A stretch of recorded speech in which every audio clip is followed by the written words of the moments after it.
stay relevant in the marketplace, organizations have to divide the work into three categories: work that will be done by technology, work that will be done by humans, and the third category is work that will be done by humans with technology. My name is Abhijit Bhaduri, and this is exactly what I do for my clients. I help them figure out which of the pieces of work has the highest strategic value when you do it with technology, and what is the work that you could do with technology, but you don't want to do with technology. You're better off doing it with humans. So, talent and technology are the two factors that shape the world of work, and this is what the show is all about. So, let's get started. Let me welcome my guest today, Kamal Karan, who is really one of my favorite guests to have on the podcast. He spoke about the last time in terms of the tech pyramid. And I was flooded with all kinds of compliments after that and saying that, wow, it sort of really made us think about all the way that you are looking at talent in this world. Kamal, your tech pyramid really got a lot of people thinking about talent in a different way. So, just for the benefit of the people who missed that last episode, briefly explain what is the tech pyramid and where does the GCCs feature? Happy to be here again, Abhijit. And yeah, the tech aspirational pyramid that we came up with at Exfino was based on where does the talent want to be and in what order. Of course, it's more empirical, came out. And when we looked at the tech talent, we felt the start with the bottom of the pyramid would be what we call as tech talent working in non-tech companies. Now, naturally, that is not where they want to start from, but it's likely that they've landed up there. Though it would be really harsh to talk about it because some of these companies really do high quality work. But if you can think of a PSU, if you can think of a bank, if you think of a pharma company, which also has tech work, and as we all know that every organization today needs to be digital and tech savvy. So each one of them have their own numbers. A private bank in India employs close to 1,000 to 2,000 technology workers today, just Mm. to give you an idea of what scale they operate in. A pharma company will at least have 200 technology workers working for them. So that is where people start working. In some of the case, they also may come from other tech cohorts, but we call it that's just the bottom of the pyramid. And that's where close to almost 500,000 people work today. Then comes what we call as the IT services companies. In IT services companies are of three types. One, the global IT services consulting companies, the Accenture, IBM, Capgemini types. Then you have the Indian bellwethers, which is, we all know them, which is TCS, Infosys, Wipro kind of companies. And you also have the mid-tier companies, which is your Zensar, Persistent kind of companies. So IT services companies, the second, from a pyramid point of view, but it is the largest in terms of the number of people employed there. Almost 2.3, 2.4 million workers work in that cohort, as we call it, and also a pyramid a cohort where we see maximum amount of building of talent. That means this is the segment of tech cohort which hires many freshers from colleges, engineering colleges, trains them, and then puts them to work. So that's the second in the pyramid, from the bottom. Then comes what we call as the consulting companies. All consulting companies today have become, in a way,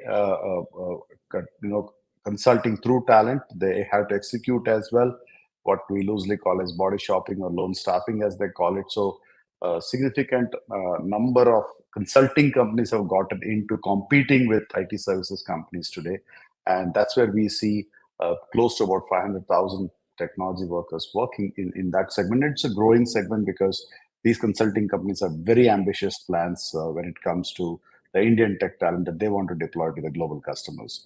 So that's cohort three. And on top of it is what is GCCs, which is where we're going to spend time on today. Uh, the GCCs are global capability centers, as they're called today. Once upon a time, were shared services centers.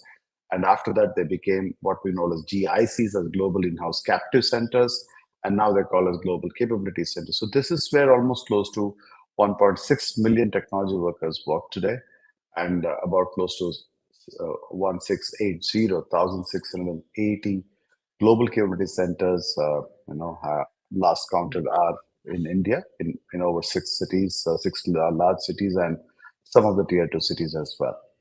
So that's global capability centers. On top of it is what we call as the product companies. Your FANG, uh, the Facebook, or we still call them Facebook, the Facebook, Meta, as they're known now, or the Apple, Amazon, Google's, Netflix of the world. So the Adobe kind of companies where large number of product engineering work happens. That's an aspirational job for many technology workers. And then comes the startups. So these are the six tech cohorts in the Indian context that where we call it an aspirational tech pyramid.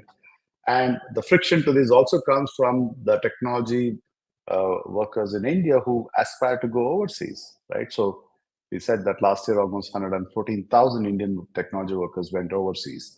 So these are the six tech cohorts, and aspirationally the seventh one is on the top in a way, but it's an invisible pyramid where people keep going overseas. So I think that's how we describe at Expino the six tech cohorts in the form of a aspirational talent pyramid.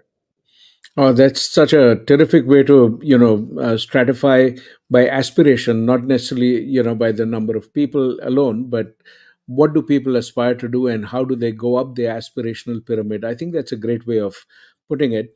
Which I also think that brings me to the next logical question. You talked about the naming change of global capability centers, GCCs.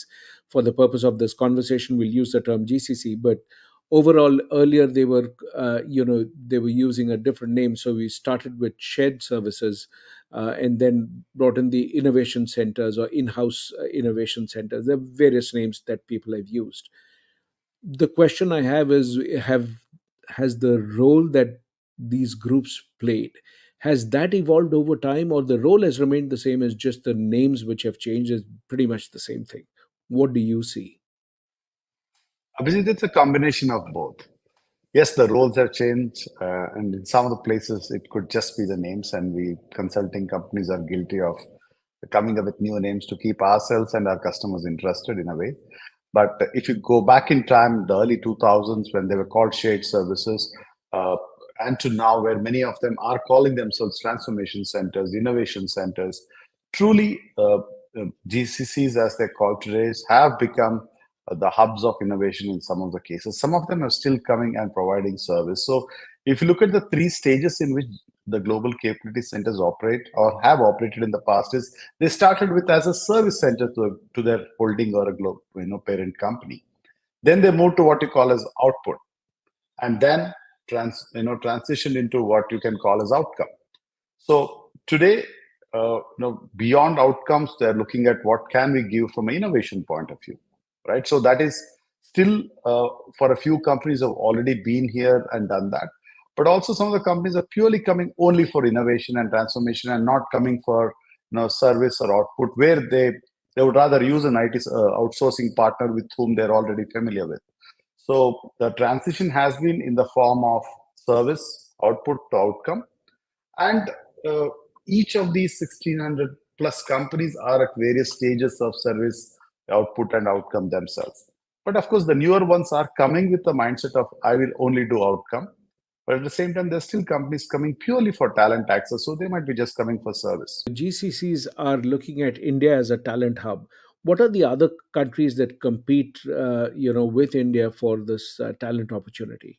Asia, if you look at it clearly, Philippines is an area where mostly the non-tech functions they compete with us. Financial functions, if people want, they would like to go to Philippines. Cost is still an arbitrage where Philippines, in some of the cases, has an advantage over India. Technology, either Eastern European countries as well as Southern American countries. So these are the areas in which we see companies evaluating. But when it comes to technology talent at a scale, and the diversity of technology talent India scores over. And we have always seen that whenever the organization wanted skill scale, to be as a primary criteria, price has always been India's advantage. So it is given that when you come to India, you will get a cost arbitrage. Though people still say that it would possibly no longer be an important factor, but we stopped saying it. But it is a given.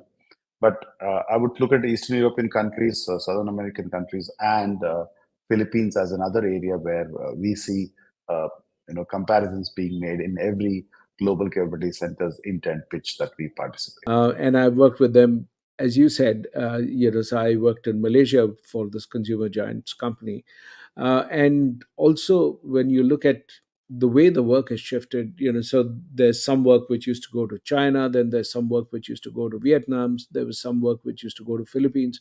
So you are absolutely right. I mean, different. So at that point of time, the companies used to get different kinds of work farmed out to different countries. I think now what people are finding value in is a consolidation of this work being done out of one country, because whether you want it or not, people are mobile, and good talent is always mobile. So therefore, as people switch jobs, for them to have continuity of the process, it makes sense to have the process located in a place where there is lots of opportunity. And therefore, I think that's where, what you are saying is that India wins by way of the sheer size and just the number of engineers that's available, not just engineers, but also all kinds of skilled talent. So I think that's a good piece.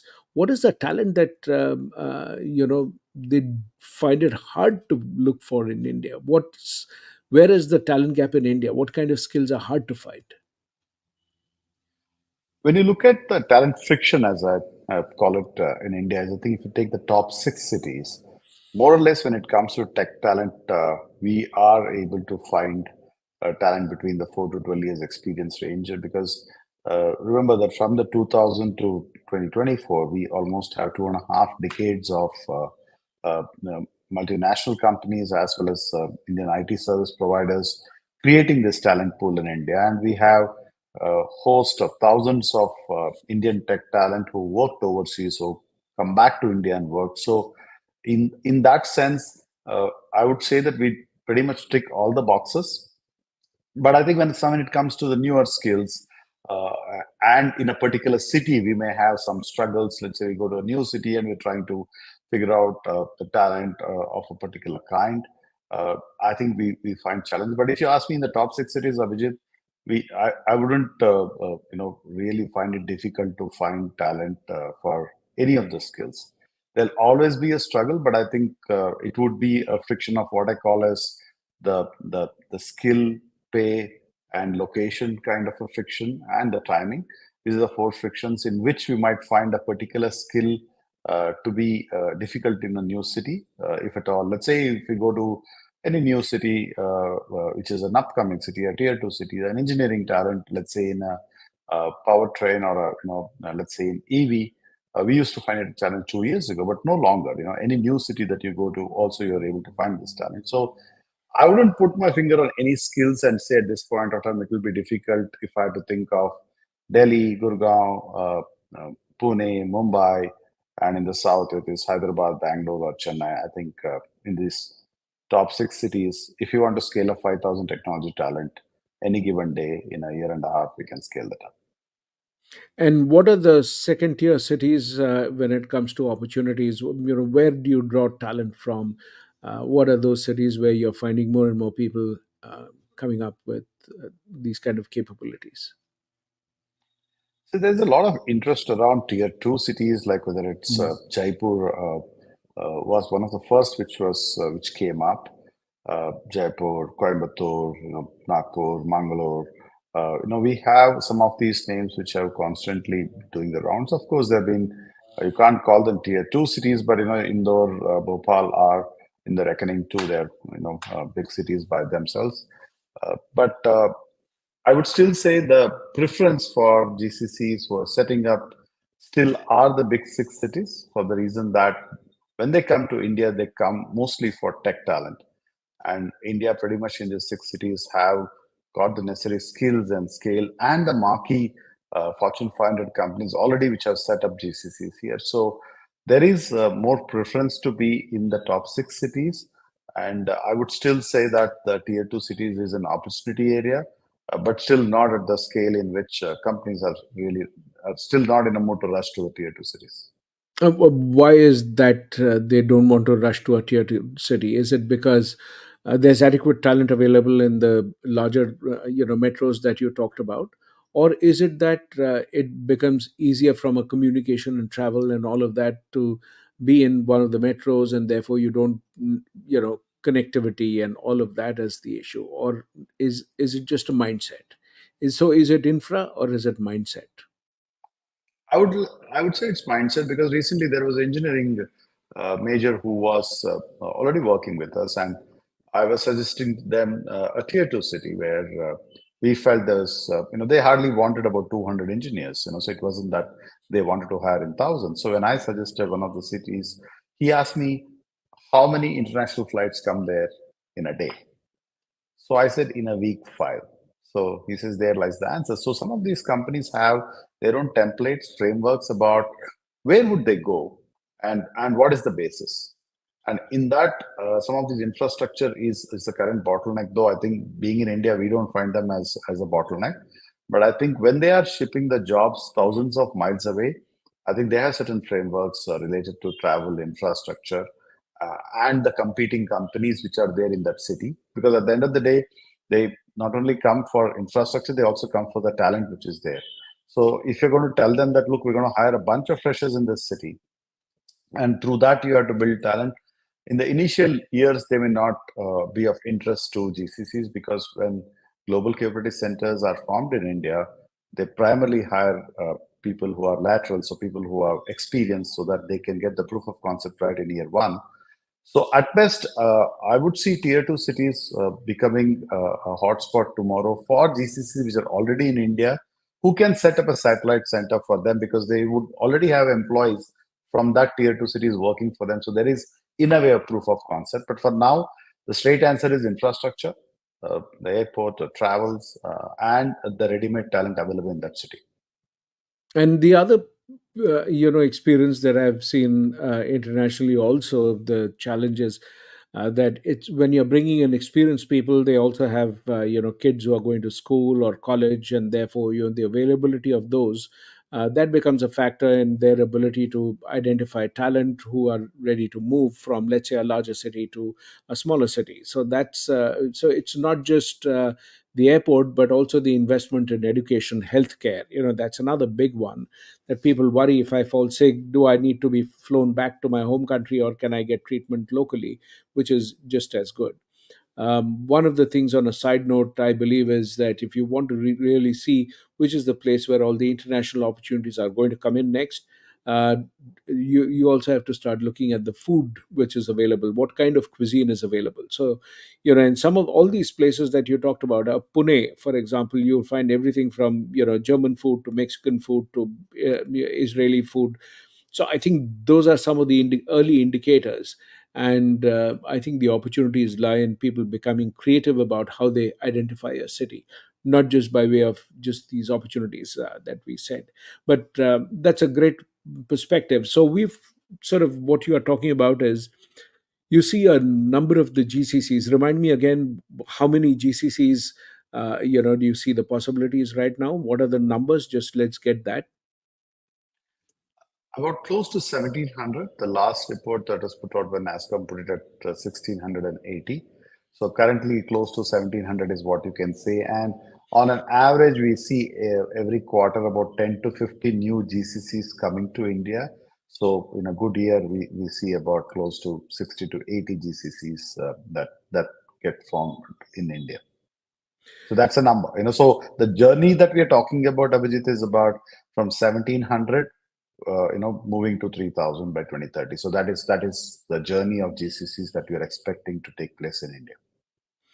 So, what I sort of discover in this conversation is that the big hiring trend that you will expect to see, where the opportunities will be, is going to be in the global capability centers. And they are going to be initially coming up in some of the metros, but also expect to see them going to the tier two cities, which is where inevitably, from a cost advantage, it makes great sense. And hopefully, by then, some of the infrastructure will also get addressed there. Um, if I were to sort of look at from the current configuration of the GCCs, uh, what kind of companies are putting the GCCs there? If you had to divide them by sector, is there a, so since you do talk about, aspiration pyramid, and you talk about, different kinds of ways in which these classifications can be done, what's the way you would classify this? Where would you see the GCC preferences? What kind of sectors find it easier to build one? I think if you look at the sectorial part of that, there was an interesting report which was published recently by a consulting company, which talked about, almost $100 billion worth of export from the GCCs from India.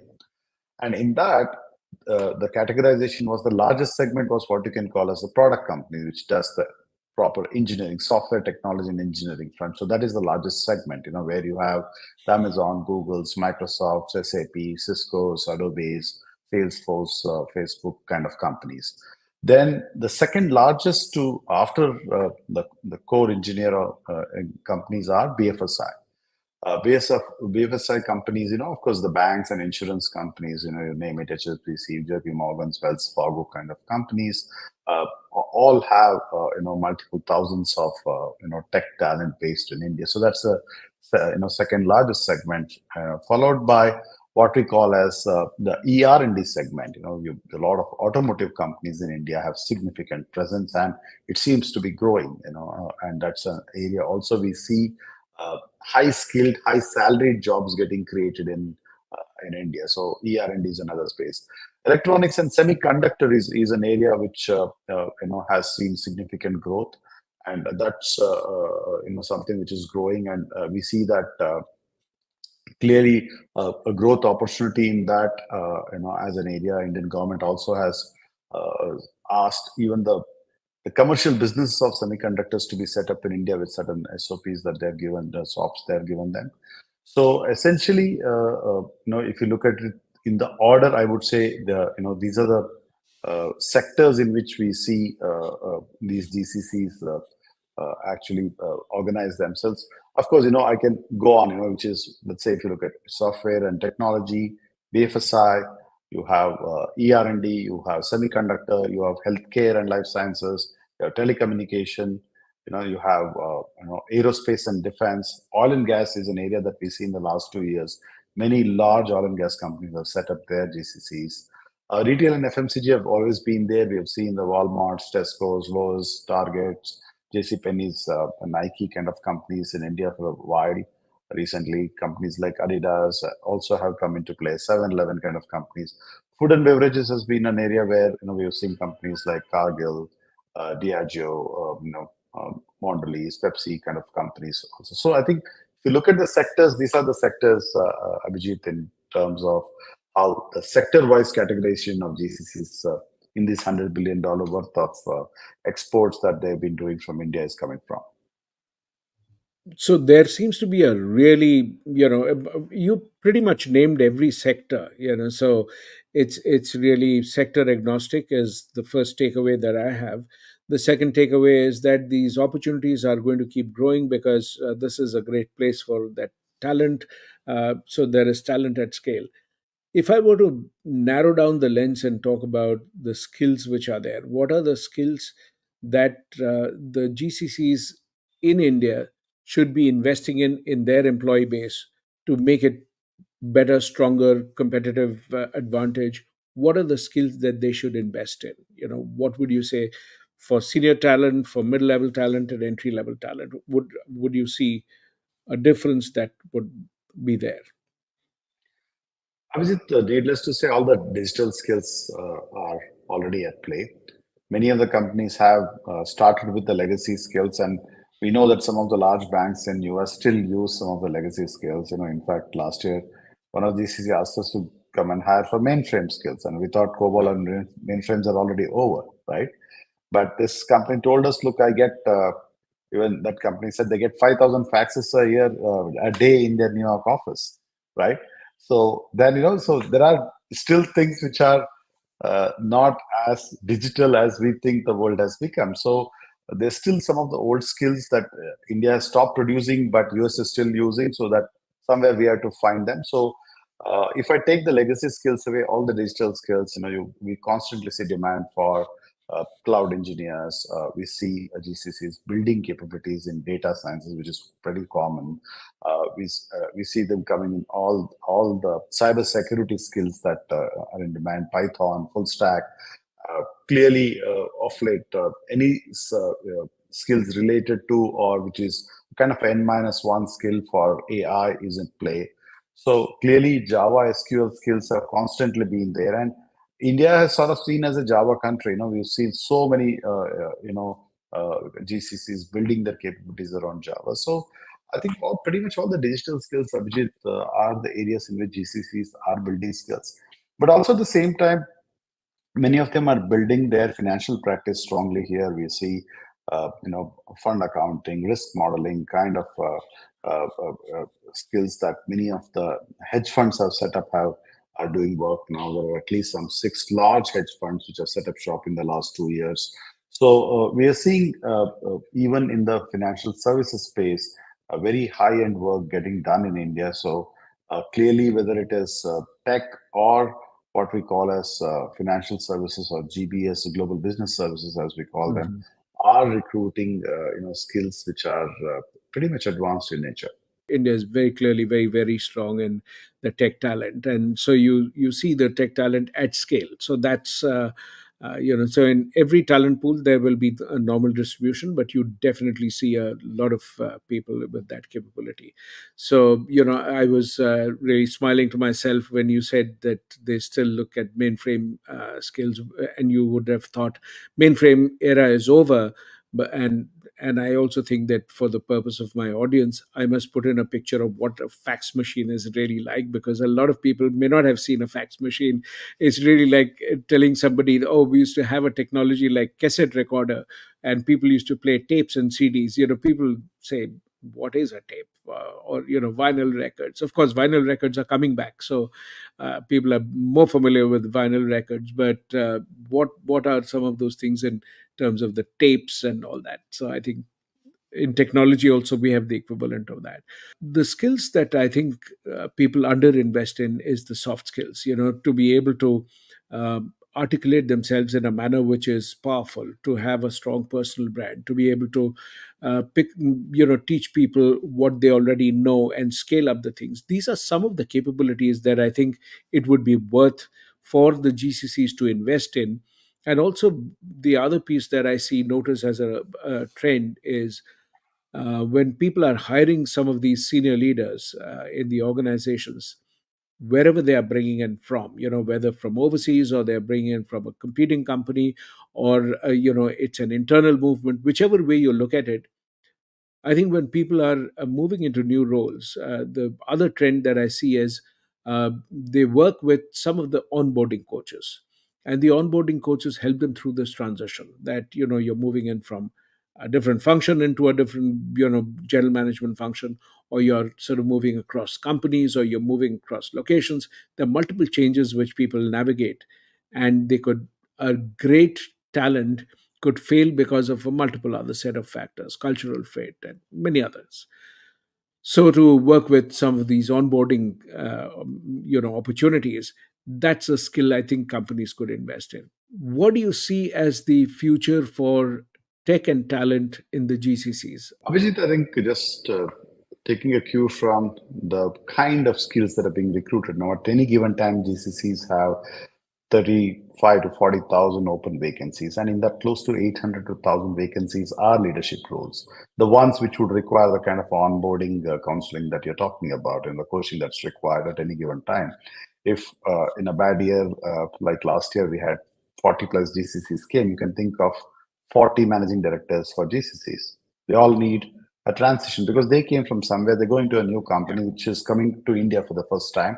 So, and each GCC is not only recruiting the CEO or MD, but also recruiting another 10 to 12 leaders.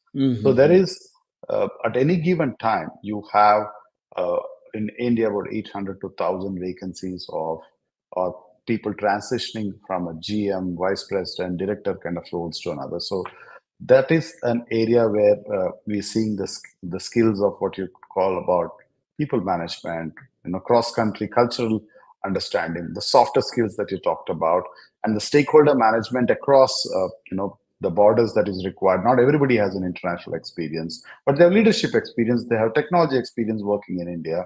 So those are the skills that are coming together. And sometimes when you ask me about which are the skills that in shortage, I think in leadership roles, these are the areas in which we find there are challenges that GCCs go through when they come to India, and they feel that, okay, I wish we had spent more time integrating the leadership team with some of these critical soft skills. And that is exactly what, when I was consulting and I had my firm in Bangalore, that's exactly the kind of work that I used to do for two of the GCCs. I didn't have too many of the GCCs as clients, but with the two clients that I worked with, this is exactly what they had invested in to get their talent on board. Well, thank you so very much. And your pyramid of aspirations has really left me thinking. And maybe we should continue the conversation another time to bring you and talk about the other areas where we should look for these kind of conversations on what is happening in the world of talent and technology. So, thank you once again for joining me. Much appreciated.